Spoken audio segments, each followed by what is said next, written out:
Before we begin, a quick disclaimer. This episode deals with religious literature and storytelling, and these stories involve a great deal of conflict and violence. These include scenes of murder and attempted sexual assault. Please use discretion when listening to this tale.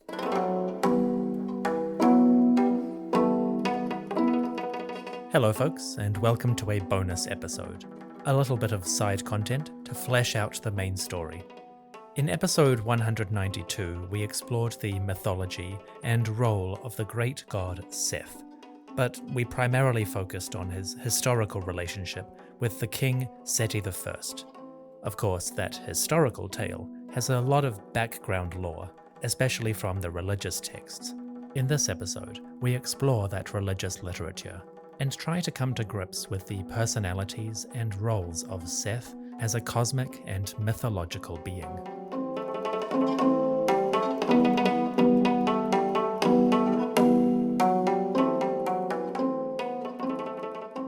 Our first stop is the Pyramid Texts, that corpus of religious literature inscribed on the walls of pyramid chambers from the late 5th dynasty onwards, around 2400 BCE. The Pyramid Texts have a lot to say about the gods, especially the great god Osiris, lord of the dead, with whom the deceased ruler was identified. Seth does show up in the Pyramid Texts, but not that often, and most of the time he is not named explicitly, but rather referred to with euphemisms or described in vague terms. This isn't really surprising. Seth's original crime, the murder of Osiris, was a terrible event, one that the ancients did not want to immortalize in hieroglyphs and give any additional power in the next world. Obviously, that event was pivotal both in the tale of Seth and the story of Osiris, so they had to reference it occasionally, but they did it as little as possible, and when they did, they tried to describe it in roundabout terms. For example, in Pyramid Text 357, we get a reference to the slaying of Osiris. In this text, the god Horus, son of Osiris, is described as avenging his father. The text says, quote, "Horus will undo that which Seth did to you, Osiris." In other words, Osiris had been killed by Seth, and now Horus would help undo that. In another passage, Pyramid Text 580, we get a reference to Seth as the father killer, that is, the killer of Horus's father. But even here, the god is not named explicitly, and the reader has to figure it out from context. Sometimes we do get relatively explicit references to the original crime. In Pyramid Text 532, the deceased king is described as having found Osiris after his brother Seth threw him down. This phrase, threw him down, is one of the Egyptian ways of describing death. It avoids the word itself, so you don't give it too much power, but it conveys the basic idea. You can imagine that after Seth slew Osiris, the deceased king would slump to the ground, perhaps falling onto his side. In another passage, Pyramid Text 576, we get a slightly more elaborate description of that. The text says that, quote, "Osiris was placed on his side, that is, killed, by his brother Seth. But Osiris moved himself. His head is lifted up by Ra. Sleep is abomination to Osiris. He hates fatigue. The king, Osiris, has not corrupted. He has not putrefied." So in this passage, we do get a somewhat explicit reference to the murder, the placing of Osiris on his side, his body slumping to the ground. But immediately, the hieroglyphs move on to confirm the immortality of Osiris, that mere death cannot defeat him. In other words, even when they do describe the crime in explicit terms, the authors immediately negate it with a more positive outcome. So in the Pyramid Texts, we naturally get a focus on Osiris as the one who triumphed over death, who suffered at the hands of his brother, but thanks to his blessed status and the assistance of the other gods, prevailed and achieved immortality. That focus on Osiris means that Seth himself does not get that much attention. The longest passage we get is Pyramid Text 477. This text is really interesting because it seems to be a trial of Seth on account of his crimes. In this text, the gods, or the deceased, make a recitation to Seth. It says, quote, "Remember, Seth, and put in your mind the speech that Geb said, the threat that the gods made against you, because you threw Osiris to the earth, that is, you killed him. Remember, Seth, when you said, I did not do that to Osiris, so that you might take control of the land. Remember, Seth, when you said, in truth, it was Osiris that was attacking me, and thus Osiris's identity of Earth Attacker came into being. Remember, Seth, when you said, in truth, Osiris has been kicking me, and his identity of Orion came into being, the wide of foot, the spread of stride, and the foremost of the Nile Valley land. Raise yourself, Osiris, for Seth has raised himself. Give your arm to Isis, and your hand to Nephthys, and go walk between them. To you, Osiris, is given the sky, to you is given the earth, the field of reeds, the mound of Horus, and the mound of Seth. To you is given the towns, and the cultivated fields are joined together in one for you. Thus speaks Atum. It is Geb who has argued for it." End quote. In this text, it appears that the great gods, led by Geb, the earth god, and overseen by Atum, the creator, are leading a prosecution against Seth for his crimes. And while Seth defends himself, attempting to shift blame onto Osiris, these defenses only backfire. Every action that Seth claims Osiris had done is then accorded to Osiris himself. So for every defense, or every lie that Seth makes, Osiris only becomes more powerful. It even culminates in the dominions of Seth, including his mounds and towns and his fields, being given to the great god. This passage is a great example of Seth as his own worst enemy. Frequently within the religious literature or the mythological texts, Seth will attempt one thing, only for it to backfire horribly and cause himself great distress. There's probably a moral lesson here that falsehood or criminality brings its own punishment, and that seems to be the primary theme of this text. From another perspective, you can view Seth as the kind of archetypal fool. I use that term in a specific sense.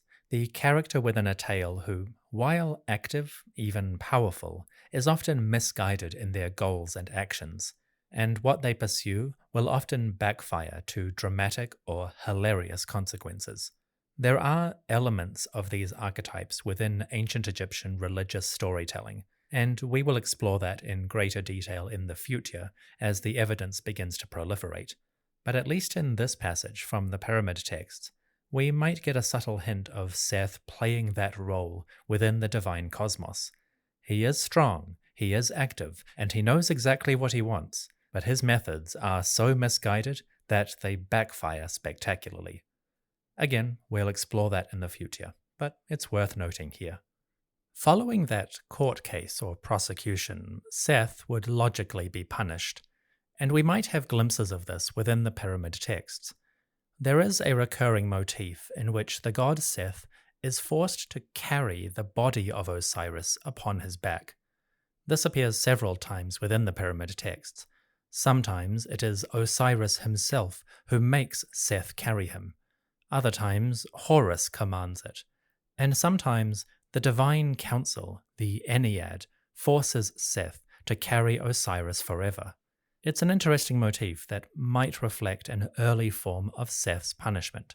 For example, in Pyramid Text 371, we hear the following, quote, Horus has caused that the god Thoth, or Jehuti, will seize the opponent of Osiris, that is, Seth, and Thoth has placed Osiris upon Seth's back, so that Seth will not obstruct you. End quote. Then, in Pyramid Text 606, we hear the Ennead saying, quote, We will not let him, Seth, be free of bearing you, Osiris, forever. End quote. And Pyramid Text 673 says, "Nor can Seth be free of bearing your burden." In other words, there does seem to be a punishment for Seth, even in these early texts. It only appears a few times within the vast corpus, but it shows that following his crime, Seth was forced to carry the body of his victim upon his back. It made Seth into a servant, a porter for Osiris, a far cry from the kingship that he had sought. The texts we've described so far tend to deal with the relationship between Seth and Osiris, and naturally these passages tend to be negative. But there are still references to Seth as a positive, or at least neutral figure, one who can be an asset for the deceased as they make their way to the sky. For example, in Pyramid Text 213, the gods promise that, quote, "The mounds of Horus will serve you, and the mounds of Seth will serve you." So basically, the towns or the agricultural estates of these gods are at the ruler's disposal. We also have a reference to Horus and Seth as the, quote, "two inhabitants of the palace." This appears in Pyramid Text number 141. And in text number 153, we even have a message for Seth and his consort, Nebet-Hut or Nephthys. The hieroglyphs proclaim, quote, "Seth and Nephthys, hurry forth, announce to the gods of the south and their spirits, the deceased, the king, comes indeed. He is an imperishable spirit." So in this instance, Seth and Nephthys act as messengers or heralds of the approaching king. That is a positive role, giving them an important part to play. Then we also get references to the deceased taking on the powers of Seth. In Pyramid Text 204, we hear the following, quote, "You, the deceased king, have adorned yourself as the great of magic, he who is in Nebut or Ombos, the lord of the south, that is, Seth. Behold, you are full of glory, powerful one, even more than the gods of the south, together with their spirits." So here the deceased can identify directly with the great and powerful Seth, and use his strength to enhance their own splendor. Another passage, Pyramid Text 211, associates the power of the deceased king with Seth and with Horus together. It says, quote, "You, the deceased, have power over your body. There is no one to oppose you. You are born because of Horus within you. You are conceived because of Seth within you." This passage reminds us that the power of Seth and Horus together is an essential part of the Egyptian kingship. Although the two gods were in conflict at one time, ultimately they were reconciled, and together they helped to strengthen the power of the king and give them legitimacy over all lands. Next, we find the deceased enjoying the power and dread of Seth and of Horus. In Pyramid Text 57, the hieroglyphs write, quote, "Cause the two lands to bow before this king, as they bow before Horus. Cause the two lands to fear this king, as they fear Seth." So in these passages, Horus and Seth are treated essentially as equals. They might not necessarily be friends, given their mythological background, but they are equally powerful, dominant, and worthy of respect, and the deceased ruler will identify with both of them as they travel to the stars. And finally, we even hear of Seth and Horus cooperating to assist the king on their journey to the Duat or afterlife. In Pyramid Text 390, we hear, quote, "The king ascends on that ladder which his father Ra has made for him. Horus and Seth take the arms of this king, and they take him to the Duat." So while the Pyramid Texts do have a focus on Osiris, and those passages tend to portray Seth negatively, we do have the more neutral and positive references, and Seth is presented as a respectable, powerful figure who will assist the deceased as they journey to the afterlife. It emphasizes the point that Seth's tale is not entirely negative. He is violent, he is dangerous, but he can be a friend.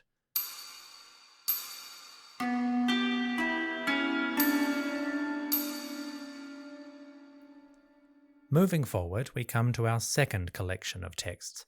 These are the Coffin Texts, which appear on ancient Egyptian coffins, starting around 2000 BCE. The Coffin Texts frequently draw on the earlier pyramid texts. Some of them are actually direct copies of the earlier examples, but the Coffin Texts also have their own unique stories and references. We'll start with some of the passages that describe the conflict between Horus and Seth. This conflict is referenced in the pyramid texts, but it's more common and even more detailed in the Coffin Texts.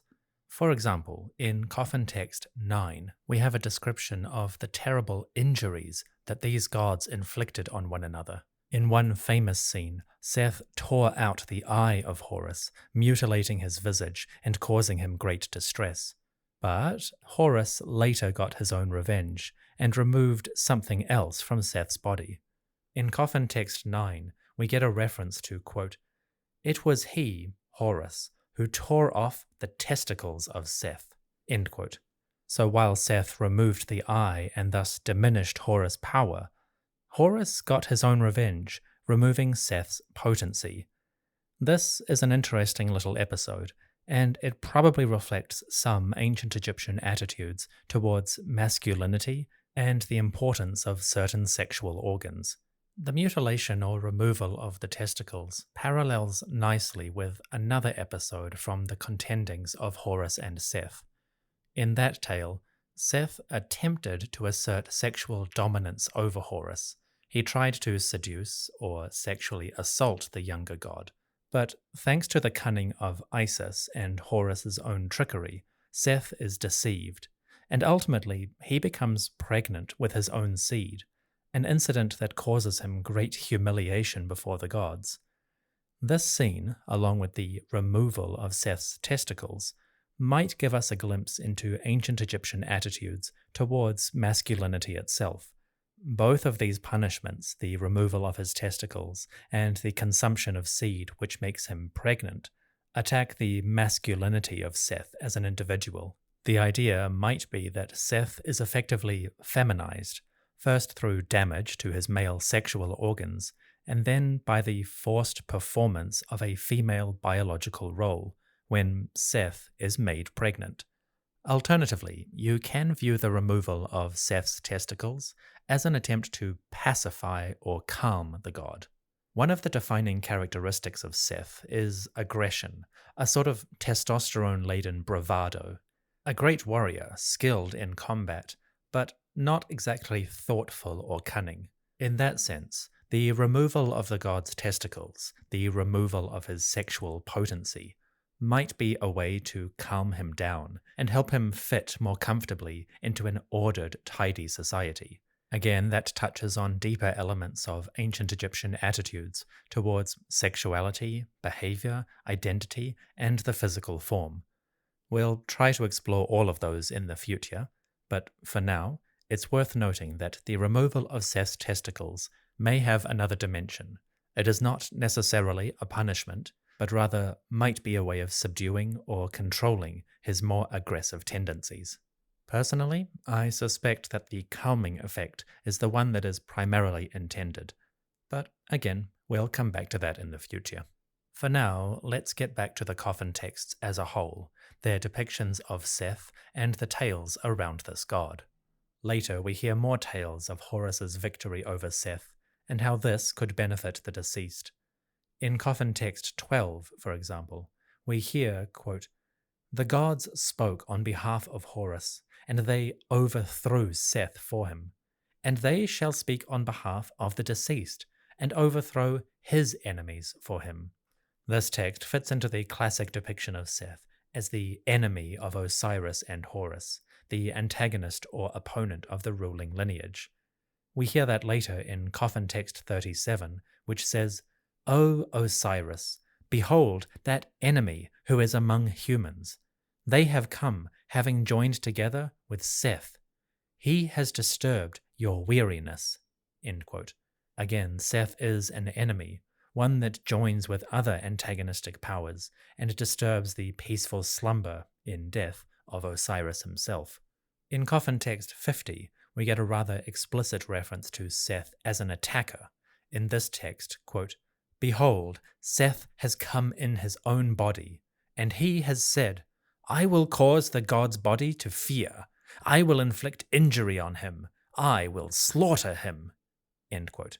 Here, Seth does his pre-boxing match trash talk, and we should take that seriously. Seth is the great of strength, Aa Pekti, and he is renowned as a vicious and powerful warrior.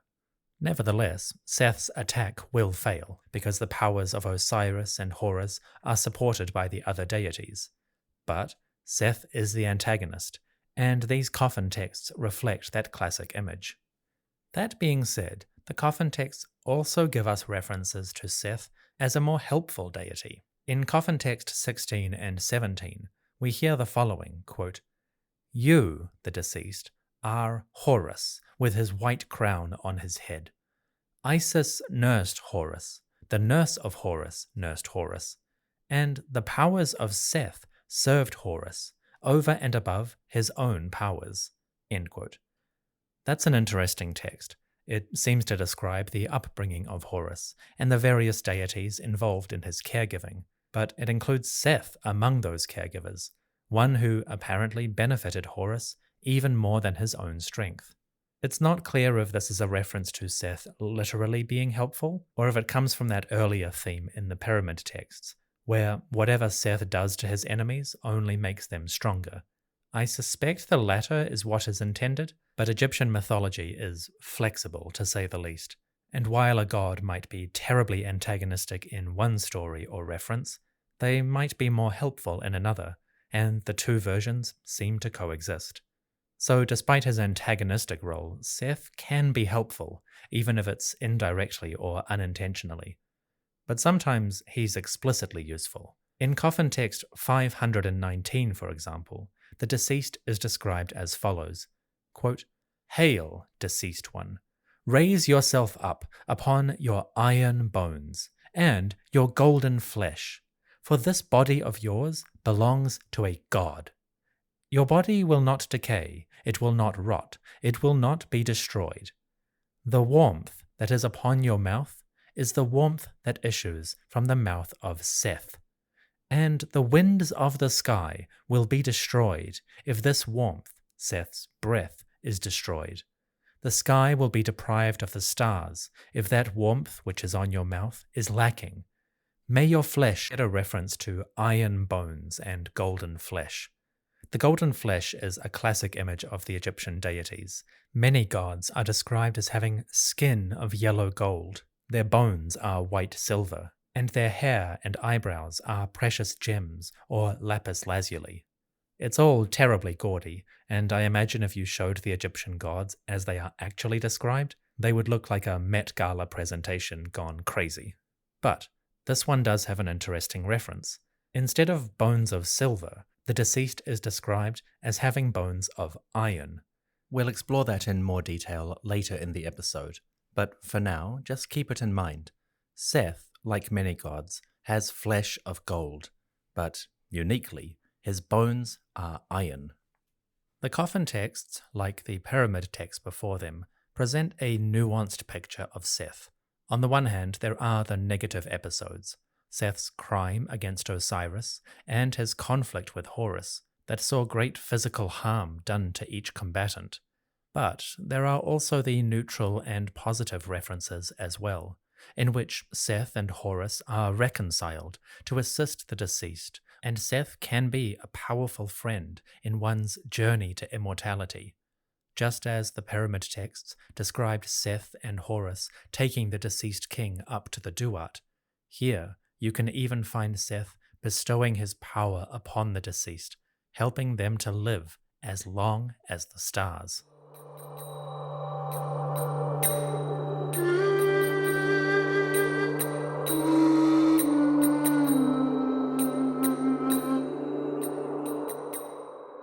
We'll take a quick break for now.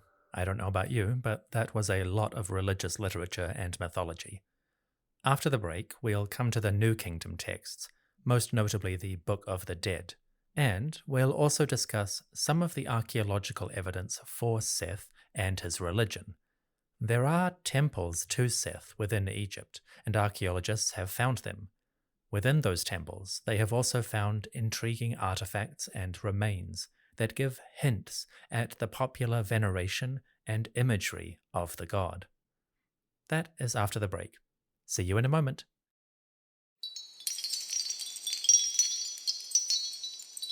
The pyramid texts appear in the Old Kingdom around 2400 BCE. The Coffin Texts appear in the Middle Kingdom around 2000 BCE. Then we come to the New Kingdom, beginning around 1500 BCE, approximately, and continuing for several centuries. It is in this era that we get a proliferation of texts related to the underworld. The most famous is the Book of the Dead, more accurately known as Going Forth by Day, Peret em Heru. There are other texts from this period, such as the Book of Gates, the Book of the Hidden Chamber, also known as That Which is in the Underworld, or Amduat, the Book of Caverns, the Book of Nut, and many more besides. We have covered some of these in the podcast so far, and we will cover the others in the future as they become prominent.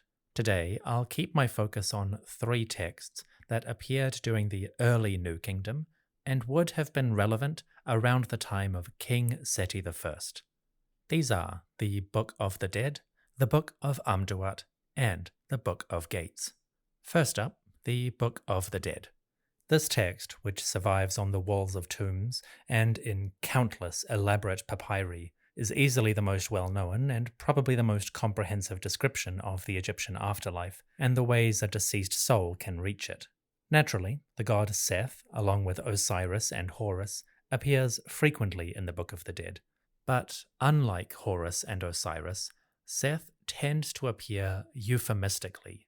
The artists might draw an animal or a symbol that is connected with the god, but doesn't show him in his classic form.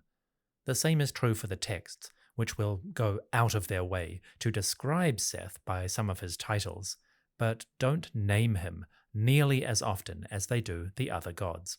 Once again, Seth appears in a variety of forms.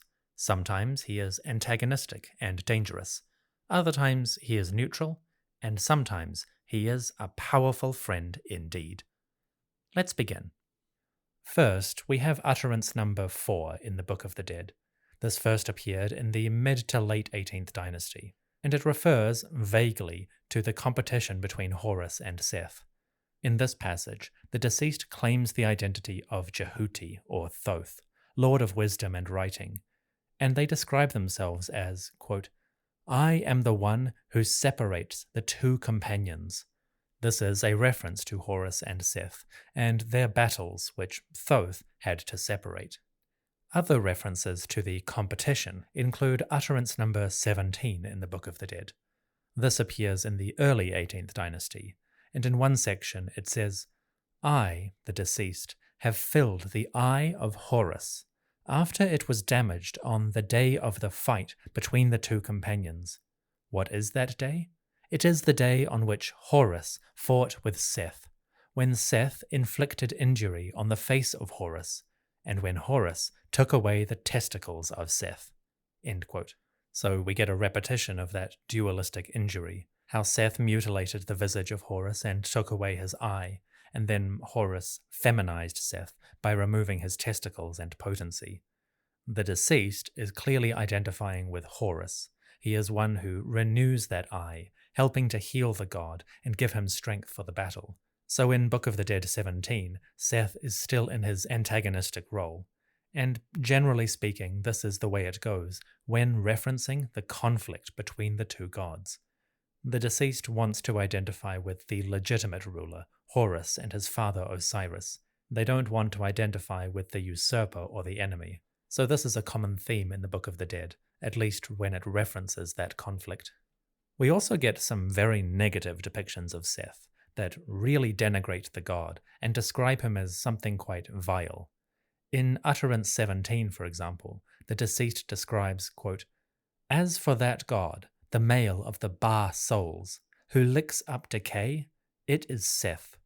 Later in the same chapter, the deceased recites the following, quote, May you, gods, rescue the deceased, who is before that great god, the male of the bar souls, who licks up decay and lives on rotting, the keeper of the darkness, the one of whom those in their weakness are afraid.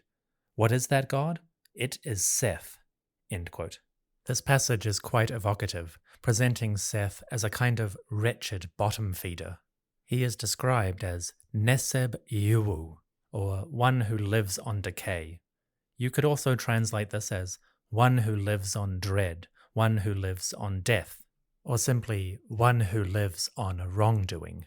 For those who have played the game Elden Ring, this might be similar to the loathsome dung eater. Seth is also described as one who lives on rotting, Ankh em Huao. This could also be translated as one who lives on worries, or one who lives on foulness. Alternatively, it could be one who lives on Owen Wilson. Wow.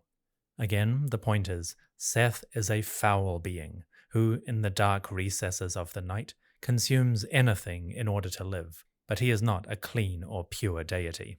This is probably the most negative of the depictions, at least in the three corpuses we have seen so far. We don't usually get such harsh imagery around Seth.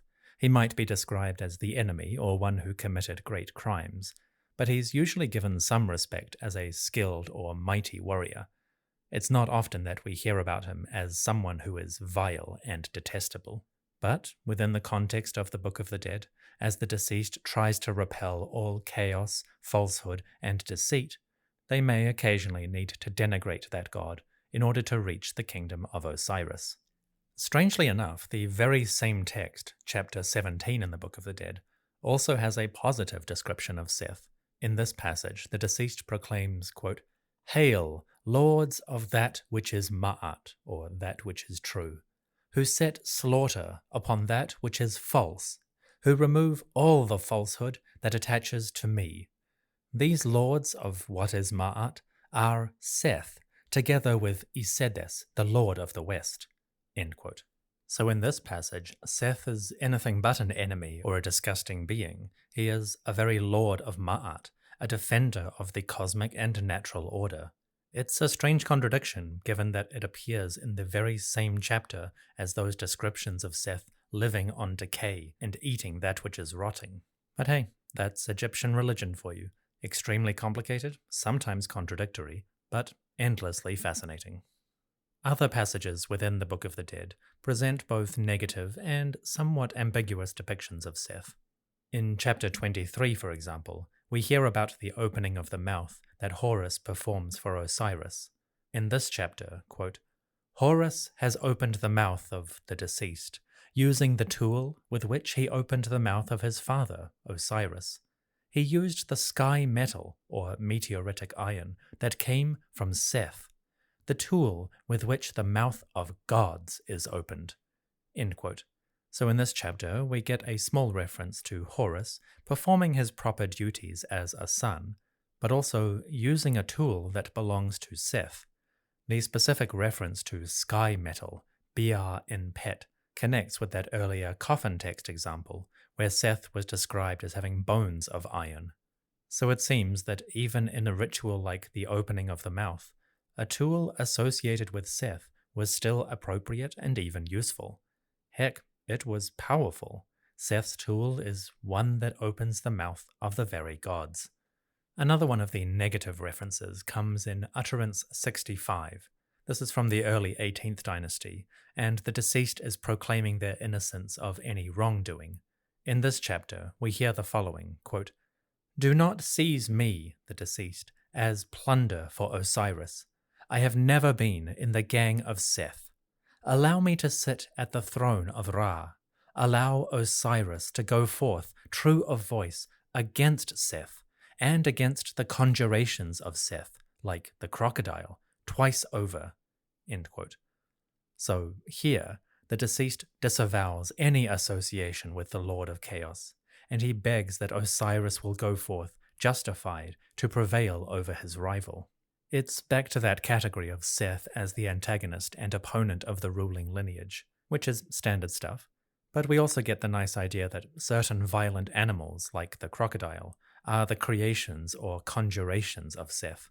It also reminds us of the conflict between Horus and Seth, when, at one moment, the two gods transformed themselves into hippopotami and fought violently within the Nile. So, certain dangerous beasts are particularly associated with Seth, and this gives us a window into the Egyptian view of the natural world, at least how they understood it in religious terms.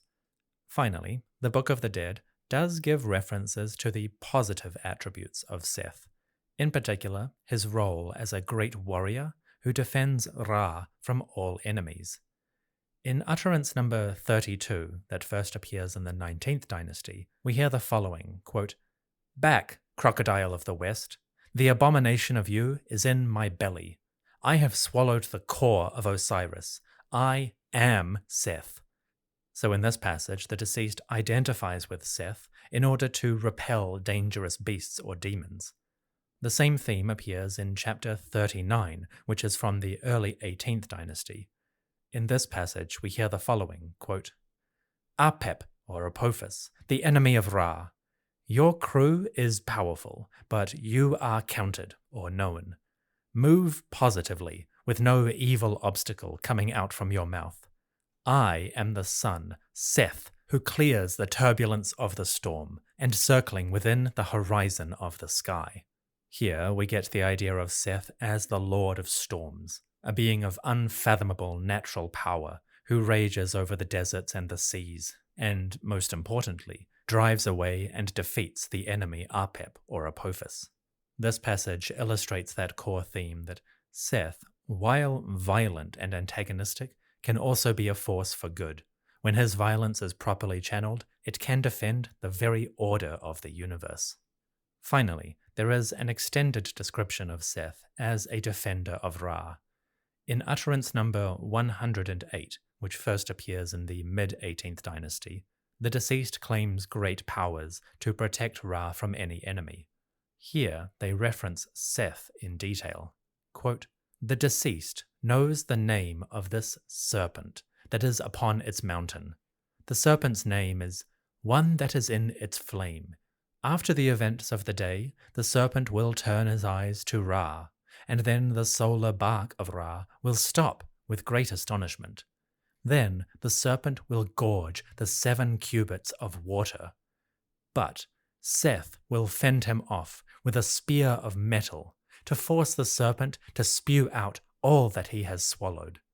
Then Seth will take the serpent in his grip, and he will speak in a powerful word, saying, 'Back, serpent, at the metal point that is in my hand, as I stand holding you, so that the sailing of Ra's boat may be smooth.'" End quote. This is probably the most explicit description of Seth defending Ra and driving away the enemies who might threaten the god. It's elaborate, dramatic, and quite fun. One of my favorites from the Book of the Dead. The Book of the Dead, or the Book of Going Forth by Day, continues the traditions laid down by the Pyramid and Coffin Texts before it. It presents Seth in a variety of guises, sometimes as an antagonist who slew Osiris and battled with Horus.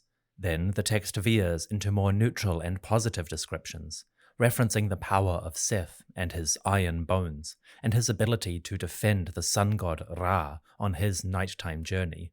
But the Book of the Dead also goes deeper into the denigration of Seth, describing him as a wretched, bottom-dwelling thing, one that lives on filth and decay. These references may have existed earlier, but they are quite explicit here, and we'll see this theme elaborated in different ways in the other New Kingdom texts.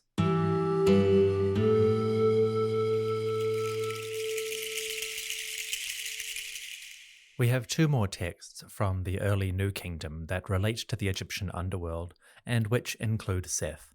These are the Book of the Hidden Chamber, also known as the Amduat, and the Book of the Gates. We'll cover these works together because they both describe similar subjects, and they both include far fewer references to Seth than the earlier corpuses. Again, these references can range from negative to neutral or positive, carrying on the traditions of the ambiguous Seth. In the Book of the Amduat, or that which is in the netherworld, Seth only appears a few times. At the very start of the Amduat, we have one reference to him, when the deceased, quote, enters into the western door of the horizon. Seth takes his place at the riverbank. It is 120 iteru in this doorway, before the riverboat reaches the Duat dwellers. End quote. In this passage, Seth seems to be a watchman standing near the very entrance to the Duat or underworld, and as the deceased soul passes by, sailing on a riverboat, Seth is watching over the situation.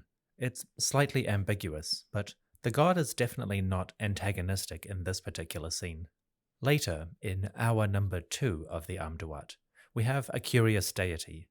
It is a human male, but he has 2 heads. One of these heads is a falcon, Horus. The other is that strange animal of Seth. The deity is called Herfy, which in English might translate as Two-Face. Have you come across this? Yes, I am familiar with this syndrome. She's a Two-Face. Like the Batman villain? If that helps you. Herfy, he of the 2 faces, combines the images of Horus and Seth into a composite deity. Herfy is a protective being who combines the strength of these 2 mighty gods, and it seems to convey the idea that following their competitions and disputes, Horus and Seth were reconciled, and they could work together for the betterment of humanity and the gods. Later, in hour 4, we find another deity who looks like Seth. He is not called Seth, but rather he is named as, quote, the one who separates the Duat. He exists in this form as the image that Horus has made, and separating the 2 gods upon this road.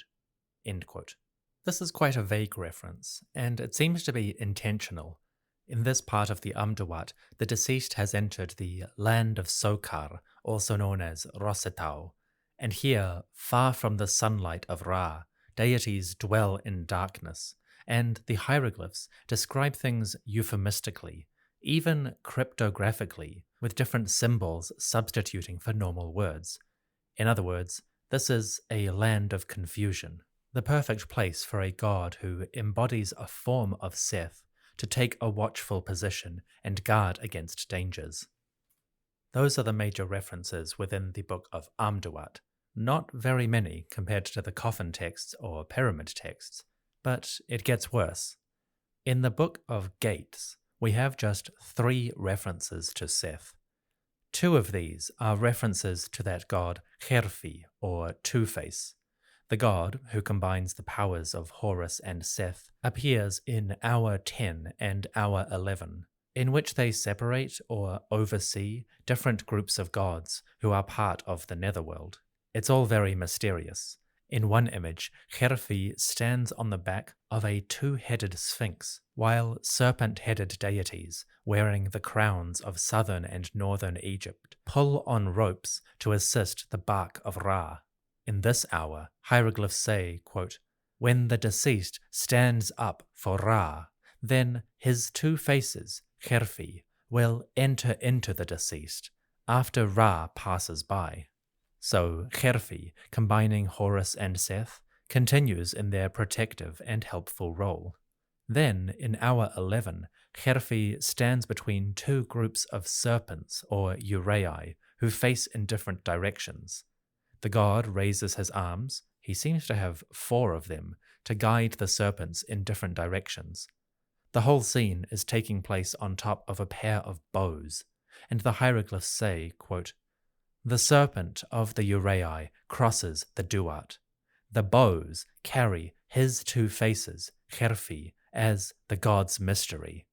It is they who proclaim Ra in the eastern horizon of the sky, and they cross the sky after Ra.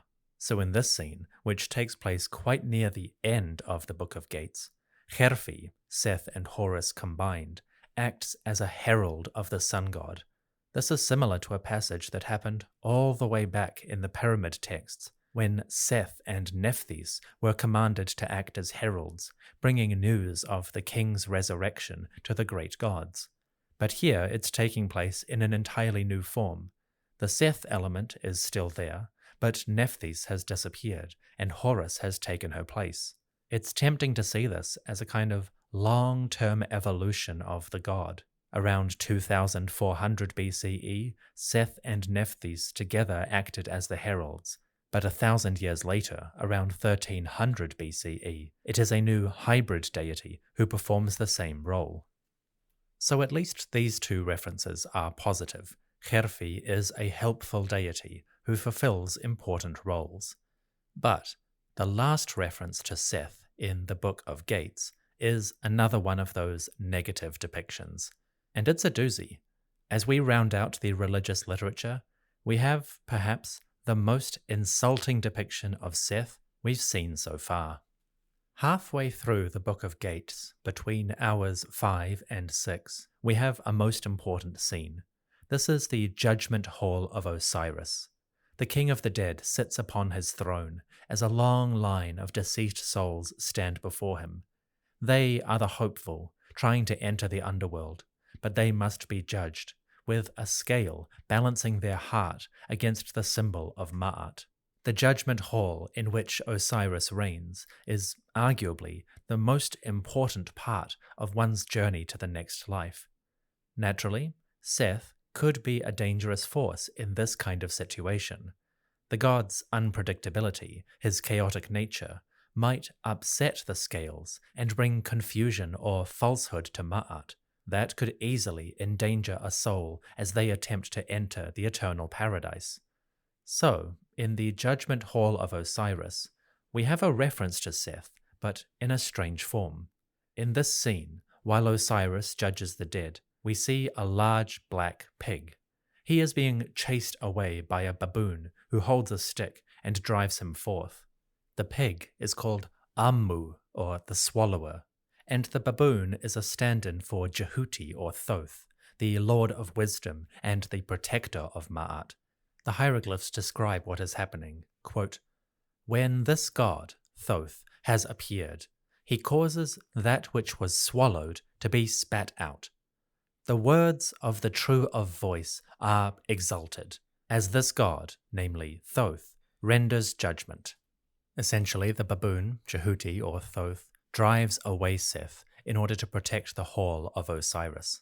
He forces Seth, the swallower Ammu, to spit up something. It's not clear what, but in context, we can probably guess that the swallower had consumed the good speech or the true voices of the deceased, disrupting the proceeds as they came before Osiris. That is just an educated guess on my part. The hieroglyphs are particularly enigmatic in this scene. In fact, the entire Judgment Hall of Osiris includes what we call cryptographic writing, where most of the hieroglyphs are actually substitutes, either visual or phonetic, for other words. This conceals the exact nature of the text and ensures that only those privileged, like the king, the priests, or the gods, can actually access this magic. Likewise, this is probably why we don't get Seth in his physical form as a human male with the animal head, or simply the Seth animal itself. Instead, Seth is reduced to one of the lower animals, the pig, which in ancient Egyptian religious literature is treated as a kind of bottom-dwelling beast. This almost certainly harkens back to that idea of Seth, the antagonist, as a wretched bottom-dwelling feeder. As we saw in the Coffin Texts earlier, Seth feeds on filth and decay, and for the ancient Egyptians, at least in their religious literature, this was the sort of behavior associated with pigs. In daily life, pigs would happily consume the items that greater animals like cattle, sheep, and goats would not eat, so at least in their religious language, pigs are considered a lower form. Here, in the Judgment Hall of Osiris, Seth is explicitly associated with these animals and portrayed as a great black pig. It's the ultimate insult for the god's antagonistic nature. The Book of Gates and the Amduat have the fewest references to Seth out of all the corpuses we've explored so far. They are also the most euphemistic or vague, depicting Seth in other forms different from his classic depiction, and usually referring to him by an alternate identity or title. Within these texts, at least, Seth appears to be a more peripheral figure, less involved in the workings of the Duat. He can still do important work like watching the entrance and guarding some of the darker, confusing areas. But in these works, which are overwhelmingly concerned with the land and kingdom of Osiris, Seth is definitely a sideline figure, much less prominent than the earlier works.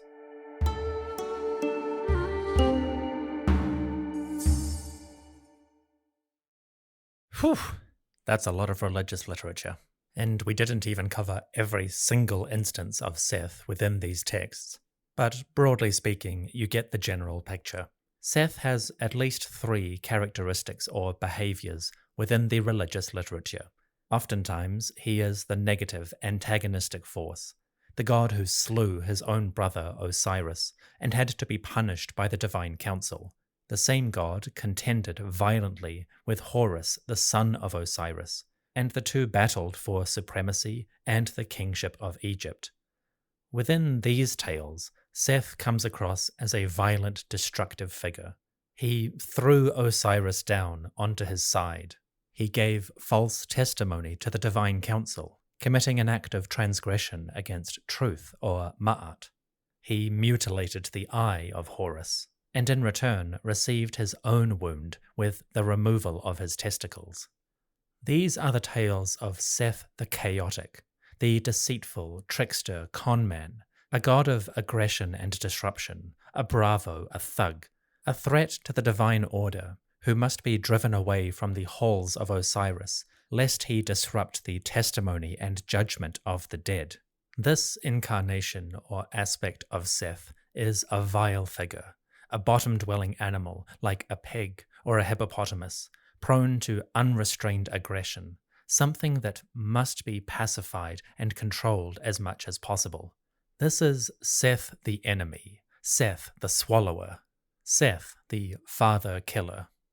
Then, in a complete reversal, we also have Seth the protector, the god before whom the sky shakes, who announces to the deities that the Osiris, the deceased king, has come to the Duat, the god who gives energy and strength to the deceased, allowing them to enter the next world and prevail over any dangers. It is this Seth who helped protect Horus when he was a nursing infant, a deity who breathes on the mouth of the deceased, giving them breath in the next life and empowering them like the winds. This Seth can give the deceased soul immortality in the next world, a life longer than that of the stars.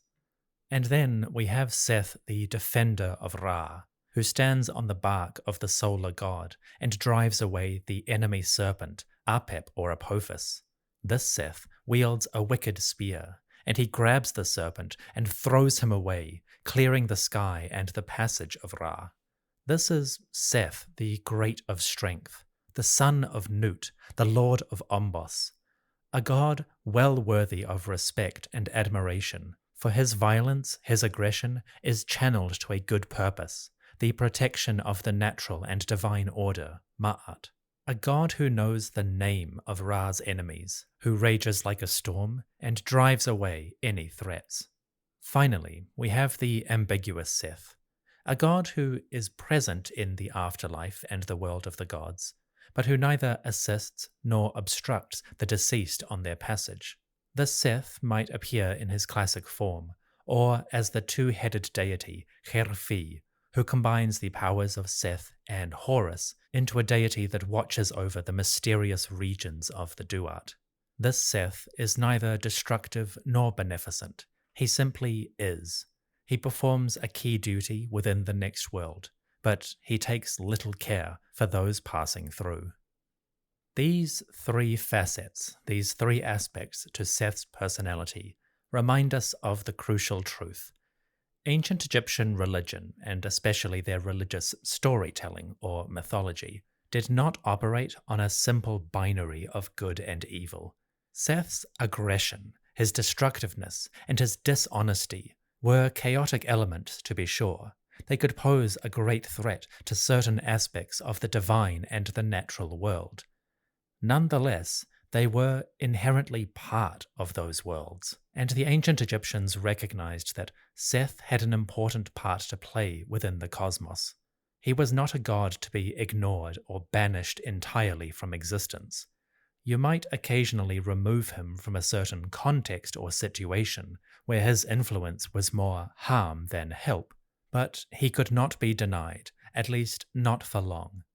And when properly satisfied, pacified, or at least directed, Seth's aggression, his bravado, and his sheer force of strength could be a potent force for the betterment of humanity and the cosmos. Later in Egyptian history, the image, iconography, and storytelling around Seth would change significantly, and in some instances would take a terribly negative turn against the god. But those are tales for the future. By the early 19th dynasty, the age of Sety I, Seth was a complex and effective deity, one worthy of respect and veneration. You didn't want him around all the time, but in other instances, Seth was a very good friend to have around.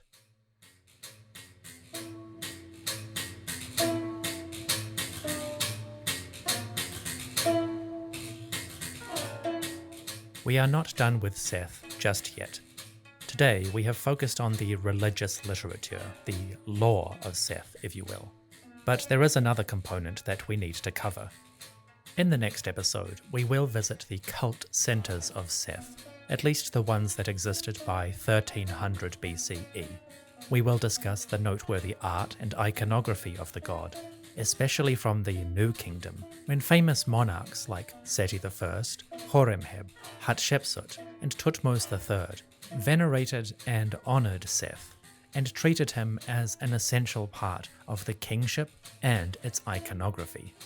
Then, we will explore the curious artifacts that have been left behind, including a strange deposit that might represent those iron bones which are referenced in the religious literature. That will be 192C, releasing very soon. Before we go though, I should add one more thing. Way back in episode 3, we recounted the tale of the battle between Horus and Seth. This is recorded on a papyrus from the 21st dynasty, a couple of centuries after King Sety I. But historically, the tale itself is quite likely a product of the 19th dynasty or even earlier. Since we covered it so long ago, and it is relevant to the tales of Seth as an antagonistic figure, I have attached that story to the end of this episode. It's a fun and incredibly dramatic tale, with all sorts of twists and turns as the two gods battle for supremacy. If you're already well familiar with the contendings of Horus and Seth, feel free to disembark the ride now. Otherwise, stick around after the music and enjoy the tale of great battles. The History of Egypt podcast is supported by you, the listeners. I would especially like to thank the priests, my top-tier supporters on Patreon. As part of their subscription, every priest gets a special shout-out at the end of the episode.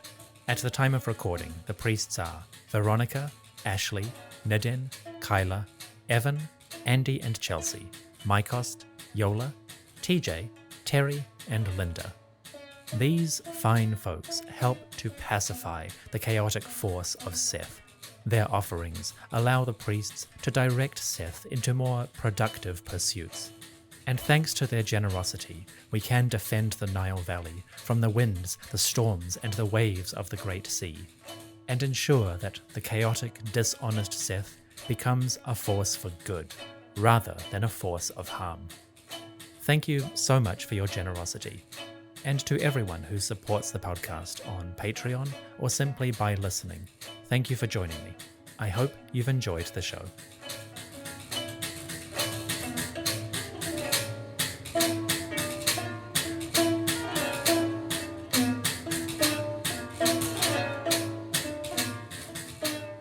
And now, the contendings of Horus and Seth.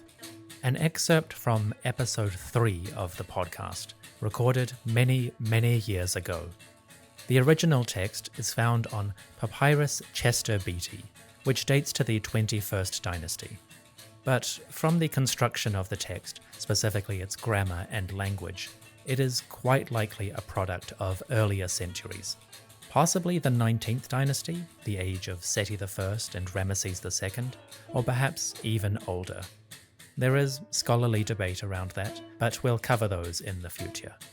For now, here is the tale of the battle between Horus and Seth, as recorded in the 21st dynasty.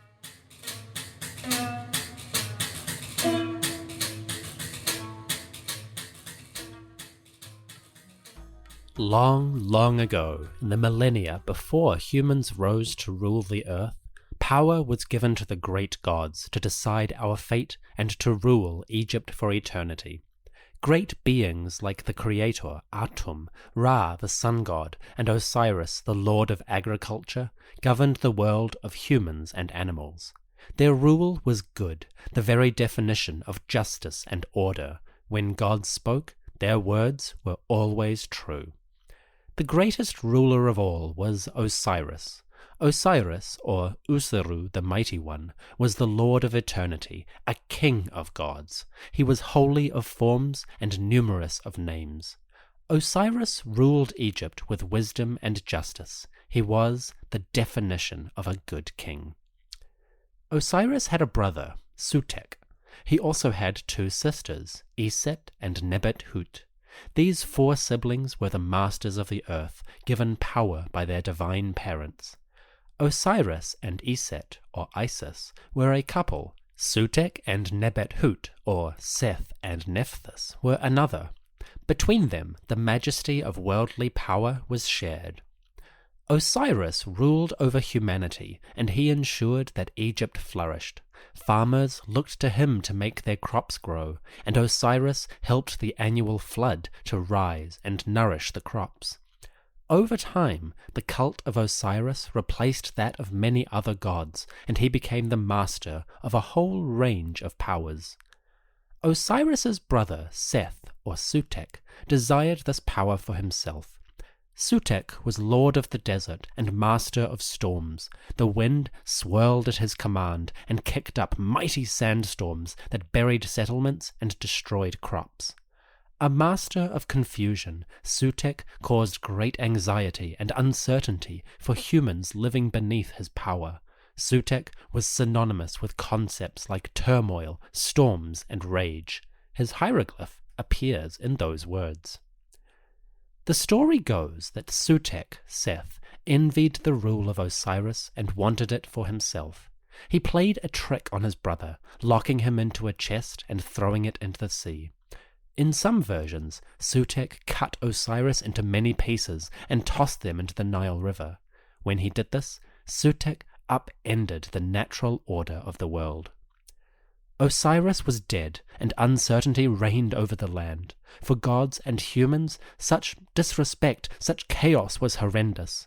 Without a good ruler, disorder would flourish, the land would be plunged into darkness. Without a leader, the gods met in council to decide who should be the new king. Sutekh put himself forward, claiming the throne by right of seniority. He was Osiris's brother, after all. Power should go to him. But things were not so simple. Osiris had a son, a child born after his father's death, and capable of taking power as a new ruler of Egypt. This son was Horus. Horus, or Heru, the one who is aloft, came forth to challenge Sutekh for the throne. They each put forward their claim, and in the literature of the pharaohs we have a wonderful story of what happened next. Quote, "This is the judging of Horus and Seth, they of mysterious forms, the mightiest of princes and lords. The divine youth, Horus, was seated before the Creator, claiming the office of his father Osiris, the king who brightens the underworld with his shine. But Seth, the great of strength, said, 'I am Seth, greatest of strength among the gods. I slay the enemy of Ra every day, and no other god can do it. I should receive the office of Osiris.' Horus replied to this, saying, 'It is not good to defraud me in front of the gods, to take the office of my father Osiris away from me.'" End quote. Horus and Sutek, whom I'll refer to as Seth from here on out, both had strong claims. Seth was a mighty being who had accomplished much in the service of the gods. Surely he had proved his worth and deserved the throne. But Horus was the son, and by the order of Egypt. It is a classic dilemma like Hamlet or the Lion King. The only question was, who had the stronger claim? The other gods were unable to decide, and there were many arguments back and forth. Finally, Seth got fed up and challenged Horus directly. If they both sought the throne, they should have a contest. Let the best god win the crown of Egypt.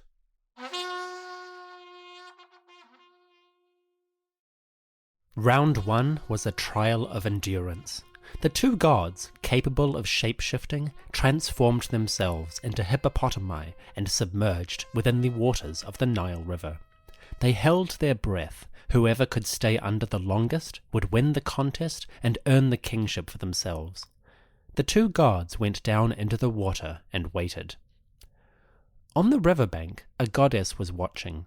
The mother of Horus, sister of Seth, great Iset, or Isis, was concerned at what would happen. Isis was in mourning for her husband, and her fears naturally rose at the thought that Seth, treacherous as he was, might hurt her only son Horus. Isis grew anxious and decided to act. Isis took a branch and fashioned it into a magical harpoon. She threw the harpoon at Seth, hoping to injure her brother so that he would have to come out of the water and lose the competition. But Isis misjudged her aim, and the harpoon bit deep into the body of Horus instead. Rearing up, Horus the hippopotamus was enraged. The first contest was over, and Seth had won. Horus went away in a huff, and Seth followed him. The uncle pursued his nephew and found him lying on a mountain. When Seth came upon Horus lying beneath a tree, he attacked him, hoping to secure his victory once and for all. The next part was quite horrific. Quote, Horus was lying under a tree in the oasis country. Then Seth found him, seized him, and threw him on his back on the mountain. Seth removed Horus's eyes from their sockets and buried them on this mountain. Then he went to the Creator and said falsely, I searched for Horus, but I did not find him. Horus's 2 eyeballs became 2 bulbs, and towards morning they grew into lotus flowers. End quote. Seth blinded Horus, tearing his eyes out and burying them. There they transformed into lotus flowers, symbols of rebirth, and they grew on the banks of the oasis. A very pretty scene, but not so good for the god. Horus, lacking eyes, was in trouble. Fortunately, a goddess came along to rescue Horus. Her name was Hathor, or Hathor, one of the most important goddesses, and with her great powers she was able to heal the wounded Horus. Hathor poured animal milk into Horus's eye sockets, and with her magic she made new eyes for him. These new eyes were called the Wadjet eyes, and they became a famous symbol of protection. The Eye of Horus, mighty in its power, was a great emblem. It was associated with immense creative and regenerative power, and it was even said that the Eye of Horus was actually the left eye of the Creator himself. I won't go into all of that complicated mythology here. Suffice to say, the Eye of Horus came about at a time of great need, and it served him well. Today, the Eye of Horus is synonymous with Egyptian divinity. It is also the symbol for this podcast. The next competition got intensely sexual, so if you have younger listeners or you're not interested in that kind of material, skip ahead about 4 minutes. After the contest of the hippos and the blinding of Horus, the third competition took place in the bedroom. The story goes that Seth invited Horus to a banquet and tried to seduce him.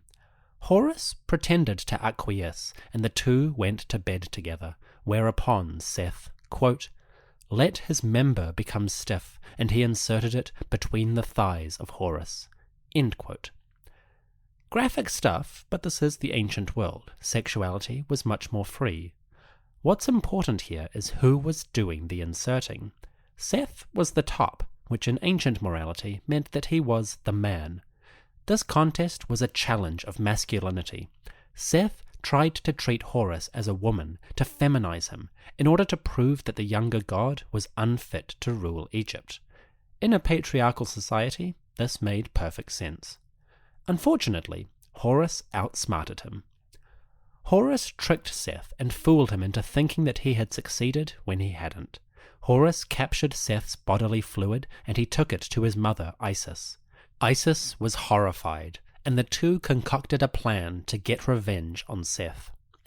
Horus threw Seth's semen away into the marshes, and gathered his own semen into a pot. They then took Horus's semen to the garden which belonged to Seth. There they found a number of lettuces growing, and Horus placed his own semen on the lettuce in order that Seth would eat it. It seems that Seth was quite fond of salad, for indeed he did eat the lettuce which contained Horus's fluid. As a result, Seth became pregnant with the semen of Horus. Horus had got a one-up on his wicked uncle, and as you can imagine, Seth was rather enraged. The furious Seth now turned to the last resort of any unreasonable party. He said to Horus, "Come on, we're taking this to court." So the gods went before the divine council and sat once again in holy judgment. At this point, Seth's attempt to dominate Horus sexually came back to bite him. Seth claimed that he had, quote, done a man's deed to Horus. In other words, Seth claimed victory by right of sexual dominance. It is a strange way to take power over a kingdom, but there it is. Unfortunately for Seth, Horus and Isis's clever thinking had sowed the seeds for his downfall. At this point, Seth claimed victory, but Horus shot back, saying, "If you did what you say you did, make your semen announce itself." Seth called out to his semen, expecting it to answer from Horus's buttocks, but it answered from a faraway marsh. Then Horus called out to his semen, and it answered from the stomach of Seth. The contest was clear. Horus had dominated Seth sexually, not the other way around. The crowd roared with laughter, and the divine council said, "Horus is true, Seth is false." I emphasize this sexual contest for an important reason, to start getting a sense of some of the ancient Egyptians' morals and sexual customs. In their mindscape, it wasn't important who the players were, male or female, hetero or homosexual. What was important was which role each partner took. The dominant one was clearly the masculine for them, the submissive one was the feminine. Since their society was inherently patriarchal, particularly in politics, they prized the masculine traits as more suitable, quote-unquote, for their rulers. That could be played out sexually as much as politically.